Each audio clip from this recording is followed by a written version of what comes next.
رحمن رحمن ساعدني يا رحمن اشرح صدري قرآن.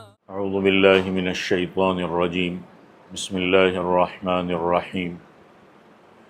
مثل الذین ينفقون اموالهم في سبيل الله كمثل حبة انبتت 7 سنابل في كل سنبلة 100 حبة والله يضاعف لمن يشاء والله واسع عليم. الذين ينفقون اموالهم في سبيل الله ثم لا يتبعون ما انفقوا منا ولا اذى لهم اجرهم عند ربهم ولا خوف عليهم ولا هم يحزنون. قول معروف ومغفرة خير من صدقة يتبعها اذى والله غني حليم. يا أيها الذين آمنوا لا تبطلوا صدقاتكم بالمن والأذى كالذي ينفق ماله رئاء الناس ولا يؤمن بالله واليوم الآخر فمثله كمثل صفوان عليه تراب فأصابه وابل فتركه صلدا لا يقدرون على شيء مما كسبوا والله لا يهدي القوم الكافرين. صدق اللہ العظیم. سورۃ البقرہ کی 3-4 آیتیں آیت نمبر 261 سے 264 تک تلاوت کی. 2 رکوع پہلے اللہ تبارک و تعالی نے ایک بات فرمائی تھی کہ یا ایھا الذین آمنوا انفقوا مما رزقناکم، کہ ایمان والو خرچ کرو اس مال میں سے جو ہم نے تمہیں دیا ہے. اب جو مال خرچ کیا ہے اس کے قبول ہونے کی کیا کیا شرائط ہے، یہاں سے اس کا ذکر کرتے. کچھ شرائط اس رکوع میں بیان ہوگی، کچھ اگلے رکوع میں بیان ہوگی. اللہ فرمانا چاہتے ہیں کہ ایمان والو جو مال تم خرچ کرتے ہو اس کے لیے کچھ شرطیں بھی ہیں. اگر وہ شرطیں پائی گئی تو پھر تمہارا مال اللہ کے راستے میں قبول ہوگا. ان تمام شرطوں کا میں خلاصہ بیان کر دیتا ہوں. تمام اعمال کے لیے پہلی اور بنیادی شرط ہے ایمان. اگر ایمان ہے تو نماز بھی قبول ہے، خیرات بھی قبول ہے، روزہ اور حج بھی قبول ہے. جو بھی نیکی کرو گے قبول ہوگی، کیونکہ اللہ کا وعدہ ہے ایمان کی حالت میں جو بھی نیکی کرو گے قبول ہوگی. اگر ایمان نہیں ہے تو کوئی نیکی قبول نہیں. 13ویں پارے میں اللہ نے مثال کے ذریعے سمجھایا ہے کہ مثل الذین کفروا بربہم اعمالهم کرماد اشتدت به الريح في يوم عاصف، کہ جن لوگوں نے اپنے پروردگار سے کفر کیا ان کے اعمال کی مثال راکھ کی سی ہے کہ آندھی کے دن اس پر زور کی ہوا چلے تو اسے اڑا کر لے جاتی ہے، کیونکہ راکھ میں ٹھہرنے کی قوت نہیں ہوتی. اسی طرح جو کافر ہے ان کے اعمال ہے کہ وہ ایمان کے بغیر راکھ کے ڈھیر کی طرح ہے. کیونکہ کافر بھی اچھے کام کرتے ہیں، انہوں نے ہسپتال بنائے، سڑکیں بنائی، پل بنائے، بڑے بڑے رفاع عام کے کام کیے. بلکہ آپ یہ کہہ سکتے ہو کہ مسلمان قوم سے بڑھ چڑھ کر کرتے ہیں. اسی لیے وہ یہ بات بار بار کہتے ہیں کہ ہم جو نیک کام کرتے ہیں کہ ہمیں ان کا اجر نہیں ملے گا. تو اللہ نے فرمایا کہ کفر کی حالت میں جس رب نے پیدا کیا اسی رب کو نہیں مان رہے ہو، تو ایسی حالت میں کچھ بھی کام کرو وہ راکھ کے ڈھیر کے مانند. تو اعمال کی بنیاد ہے ایمان، اور ایمان میں جتنی قوت ہوگی عمل اتنا ہی وزنی ہوگا. دوسری شرط ہے اخلاص. اگر عمل ہے اللہ کو راضی کرنے کے لیے تو ثواب ملے گا. اگر دکھلاوے کے لیے ہے تو اس کے متعلق فرمایا کالذی ينفق مالہ رئاء الناس، کہ اس شخص کی طرح جس نے مال لوگوں کو دکھانے کے لیے خرچ کیا تو وہ برباد ہے، اس کا کوئی ثواب نہیں ہے بلکہ گناہ ہے. اور تیسری شرط ہے اتباع سنت، یعنی اگر عمل سنت کی پیروی میں کرے گا تو قبول ہوگا. ظاہری طور پر عمل اچھا نظر نہ آتا ہے مگر شریعت کے مطابق نہیں ہے، اللہ کے رسول کے بتائے ہوئے طریقے کے مطابق نہیں ہے، تو وہ برباد ہے، بیکار ہے. تو 3 چیزیں ہیں، ایمان ہے، اخلاص ہے اور اتباع سنت ہے. اگر یہ تینوں شرطیں موجود ہے تو اعمال اللہ کے یہاں قبول ہے. پھر آگے کل کے درس میں مال کے لیے یہ شرط بھی آئے گی کہ وہ مال حلال اور پاکیزہ ہونا چاہیے. کیونکہ حرام کے مال کا صدقہ خیرات اللہ کے یہاں قبول نہیں ہے۔ اس جگہ پر اللہ ارشاد فرماتے کہ مثل الذین ينفقون اموالهم فی سبیل اللہ، کہ ان لوگوں کے خرچ کرنے کی مثال جو خرچ کرتے ہیں اپنے مال اللہ کے راستے میں۔ عام حالات میں ایک نیکی کا ثواب 10 گنا ہے۔ قرآن میں کیا ہے؟ من جاء بالحسنۃ فلہ عشر امثالھا، کہ جس نے نیکی کی اس کو 10 گنا ثواب ملے گا۔ ایک مرتبہ سبحان اللہ کہا تو اللہ کے یہاں اس کی 10 نیکیاں لکھی گئی۔ ایک مرتبہ کسی مسلمان بھائی کو کہا السلام علیکم، 10 نیکیاں مل گئی۔ سلام کا جواب دیا وعلیکم السلام، اللہ کے یہاں 10 نیکیاں مل گئی۔ اور ایک ہے اللہ کے راستے میں خرچ کرنا، اس میں ادنا نیکیاں ایک خرچ کرنے کی 700 گنا ہے۔ اور اللہ کے راستے کی کئی شکلیں ہیں۔ پہلے نمبر کی شکل ہے علم دین حاصل کرنا۔ جو حضرات علم دین حاصل کرتے ہیں، طالب علم ہے، ان پر خرچ کرنے والے کو 1 پیسے کا 700 پیسہ، 1 روپے کا 700 روپے کا حساب ملے گا۔ یہ ادنا درجہ ہے، باقی اللہ زیادہ جس کو چاہے دے دے۔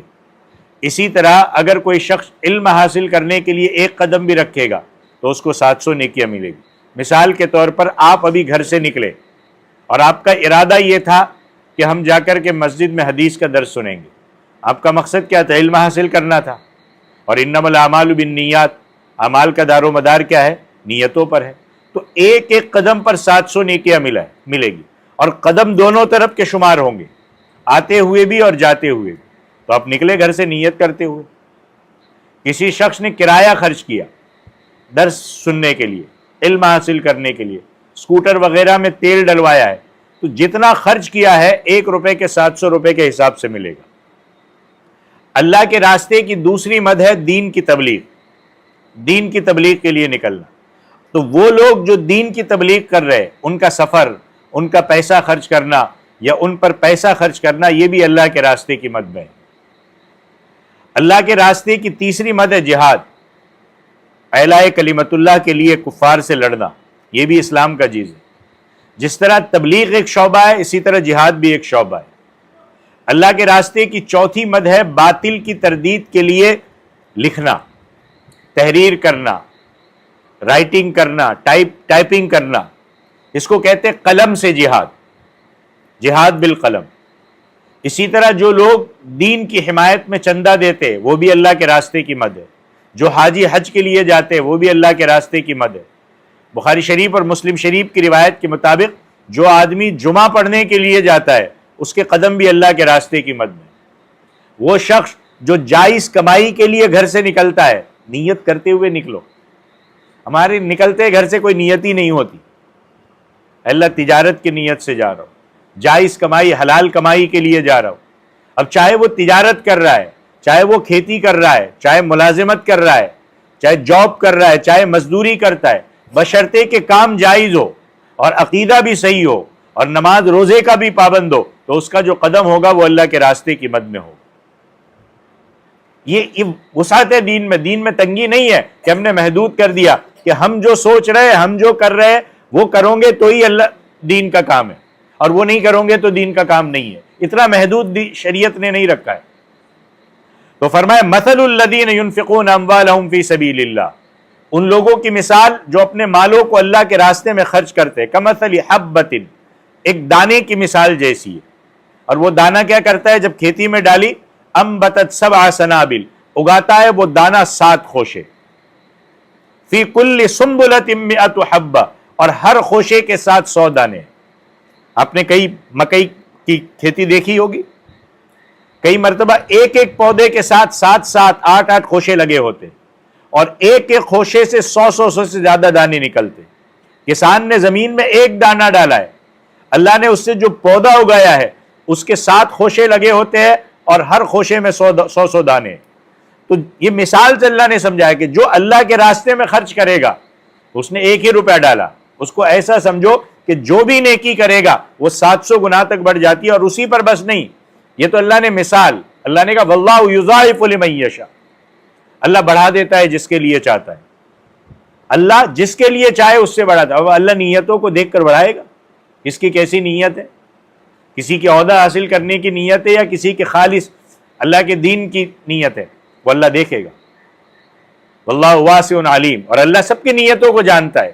میں دعوے بہت کروں وہ ایک الگ مسئلہ ہے، لیکن اللہ میری نیتوں کو جانتا ہے کہ میں کیا، میری صحیح نیت کیا ہے. واللہ واسع علیم، اور اللہ بڑی وسعت والا ہے، سب کچھ جاننے والا ہے. اللہ سے زیادہ علم کس کے پاس ہے؟ آگے صدقات جو تم نے کیے ہیں اس کو باقی رکھنے کی کچھ شرائط کا ذکر ہے. ایمان ہونا چاہیے، اخلاص ہونا چاہیے، اتباع سنت ہونا چاہیے، یہ تو شرط ہے قبولیت کی. لیکن یہ صدقات کا اجر و ثواب باقی کیسے رہے اس کی شرطیں بیان ہوئی، اور ان شرائط کو سمجھنا چاہیے. یہ شرائط بڑی سمجھنے والی ہے اور یاد رکھنے کے قابل ہے. اللہ فرماتے الذین ينفقون اموالهم فی سبیل اللہ، وہ لوگ جو اپنے مال اللہ کے راستے میں خرچ کرتے ہیں.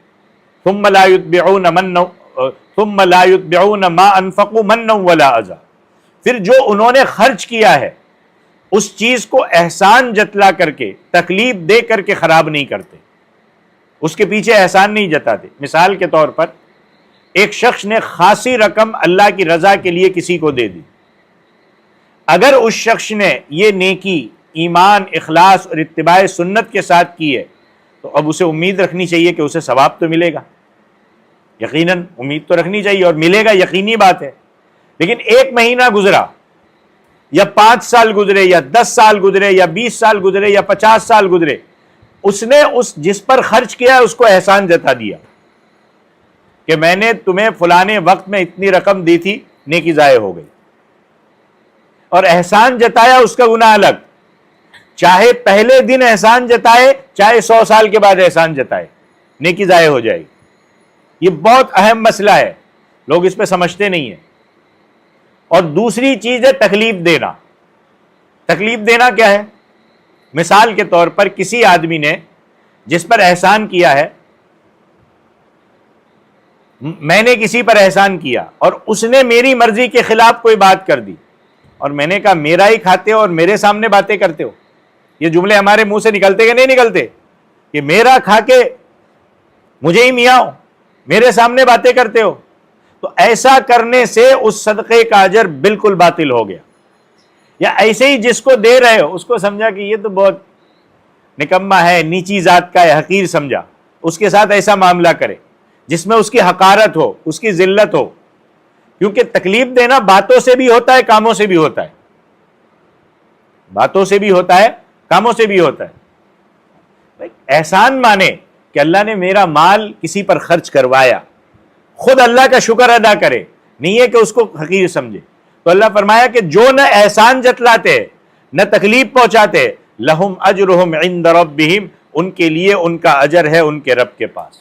اور جو ایسے کرتے ولا خوف علیہم ولا هم یحزنون، نہ ان پر کوئی خوف ہوگا نہ وہ غمگین ہوں گے.